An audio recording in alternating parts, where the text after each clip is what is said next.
باللہ من الشیطان الرجیم بسم اللہ الرحمن الرحیم۔ آج ہم درس حدیث کے حوالے سے حدیث نمبر 17 آپ کے سامنے پیش کریں گے۔ قال رسول اللہ صلی اللہ علیہ وآلہ وسلم خیر الناس من ینفع الناس۔ نبی مہربان صلی اللہ علیہ وآلہ وسلم نے فرمایا لوگوں میں بہتر وہ ہے جو دوسروں کو نفع دے۔ اس حدیث کے اندر لوگوں کو، دوسرے انسانوں کو نفع دینا، ان کا خیال کرنا، ان کے حاجات کو پورا کرنا کے حوالے سے اللہ کے نبی صلی اللہ علیہ وسلم نے ہمیں درس دیا ہے۔ اللہ کے نبی صلی اللہ علیہ وسلم نے فرمایا کہ اللہ تعالیٰ کی مخلوق کا خیال کرنا، ان کے کام کاج کے حوالے سے، ان کے معاملات کے حوالے سے انہیں وقت دینا، یہ تمہارے لیے سب سے اہم ہے۔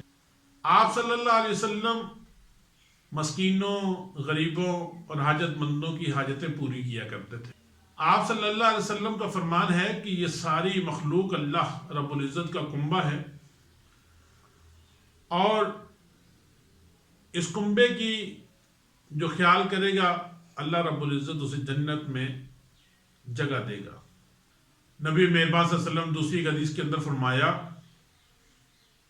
کہ جو شخص میری امت کو فائدہ دے گا میں اس سے بہت خوش ہوتا ہوں، اور جس سے میں خوش ہوتا ہوں اللہ اس سے راضی ہو جاتا ہے، اور اللہ جس سے راضی ہوتا ہے اسے جنت عطا فرماتا ہے۔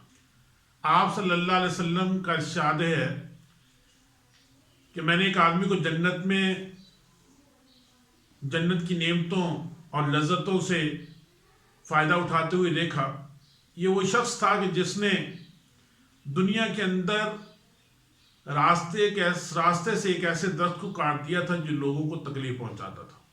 ایک روایت کے اندر ہے کہ مدینہ منورہ میں ایک نابینا عورت رہا کرتی تھی، حضرت عمر فاروق رضی اللہ تعالیٰ عنہ اس کے کام کاج کیا کرتے تھے۔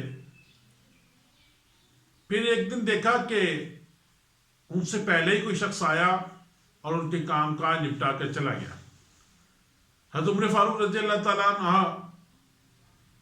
اس سے کچھ دیر پہلے آئے اور پھر دیکھا کہ کوئی فرد اس سے پہلے ہی کوئی کام ان کا نپٹا کے جا چکا ہے۔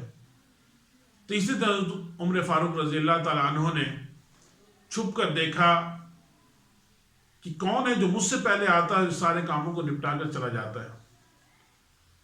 حضرت عمر فاروق رضی اللہ تعالیٰ عنہ نے دیکھا کہ وقت کا خلیفہ حضرت ابو بکر صدیق رضی اللہ تعالیٰ عنہ آتے ہیں اور بڑی رازداری سے اس نابینا خاتون کے معاملات کو نپٹاتے ہیں اور نکل جاتے ہیں۔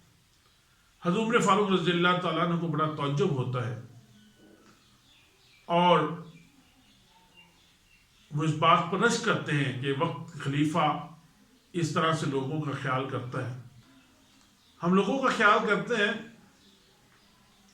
لیکن اس کے اندر اس پر احسان نہ جتایا جائے، بلکہ یہ صرف اس لیے کیا جائے کہ ہم اللہ تعالیٰ کو راضی کر لیں، کیونکہ اللہ تعالیٰ کی رضا اسی میں ہے کہ اس کی مخلوق کو فائدہ پہنچائے۔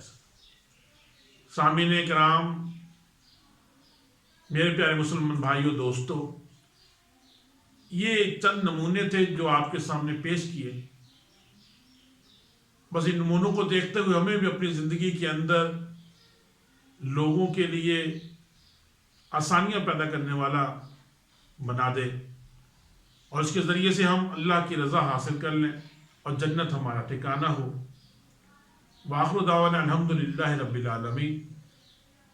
ہماری ویڈیو اگر آپ کو اچھی لگی تو اس کو لائک کر دیں اور سبسکرائب کر دیں، اس کے ساتھ ہی بیل کے بٹن پر کلک بھی کر دیں تاکہ آئندہ بھی آپ ہماری ویڈیوز کو دیکھتے رہیں۔ بہت شکریہ۔